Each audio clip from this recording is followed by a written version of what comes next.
السلام عليكم. الجو حر ومش عايزين نقف في المطبخ كتير، يعني عايزين وصفة سهلة كده وسريعة وما توقفناش أكتر من 5 دقايق في المطبخ. يبقى خليكم معايا وشوفوا الوصفة اللي هنعملها مع بعض النهاردة.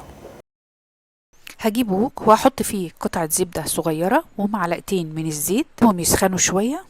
معايا حوالي نص كيلو من الجمبري متقشر ومغسول كويس ومتشال الحبل الرملي بتاعه، ومش هقلبه غير لما ياخد لون من تحت. معايا بقى البهارات: نص معلقة من الكمون، وربع معلقة من البابريكا والكركم، وكمان نص معلقة من بهار السمك، ربع معلقة من الكزبرة.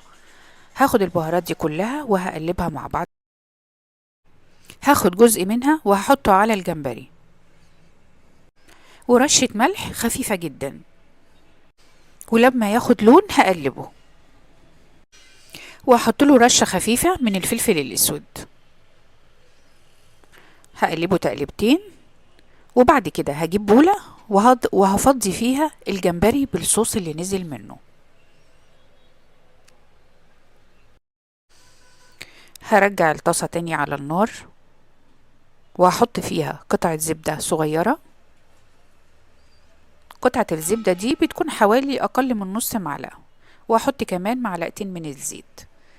معايا بصلة وسط متقطعة مكعبات صغيرة، هحطها عليها، هقلبها،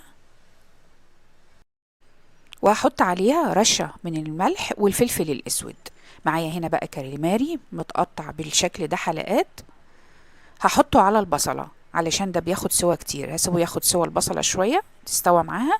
ومعايا كمان حوالي معلقة كبيرة من الثوم متقطع بالسكينة، مفروم بالسكينة، وهحطه على الكلام ده كله وهقلبه.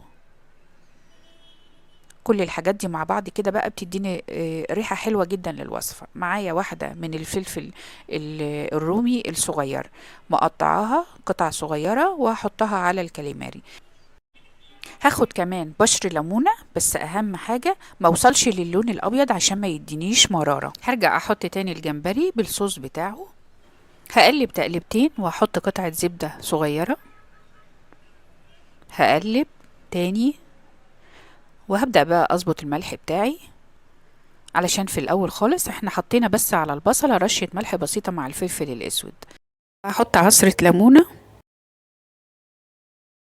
حطيت كمان فلفلاية خضراء رومي صغيرة متقطعة مكعبات صغير جدا، حطيتها على الجمبري وهقلب تقلبتين. هحط بقى باقي البهارات اللي سبناها في الاول خالص اللي عملناها في اول الفيديو. هقلبه دقيقة وهنزل بقى بحوالي معلقتين كبار من الشبت المفروم بالسكينة، هنزله على باقي المكونات، ودي كانت اخر حاجة هحطها على المكونات دي. هزينه بقى بشرايح من الليمون وهطفي عليه على طول علشان ما يدينيش مرارة للوصفة. وتعالوا بقى ننزله ويلا بينا نغرفه مع بعض ونشوفه. عملت جنبه رز ابيض، ودي اكتر حاجة مناسبة معاه، او تقدري كمان تعملي رز اصفر بالكركم والكاري. هحط بقى كده بولة من الرز الابيض وعليه الجمبري بالصوص بتاعه، طعم حلو جدا جدا. ما اخدش مننا وقت خالص، في 5 دقايق كنا مخلصين الوصفة وغدا وما وقفناش في المطبخ كتير، وفي نفس الوقت كمان لذيذ جدا. يلا جربوا الوصفة دي وقولوا لي رأيكم. ما تنسوش لايك كتير وشير لسفرة ايدي لو عجبكم الفيديو. سلام عليكم.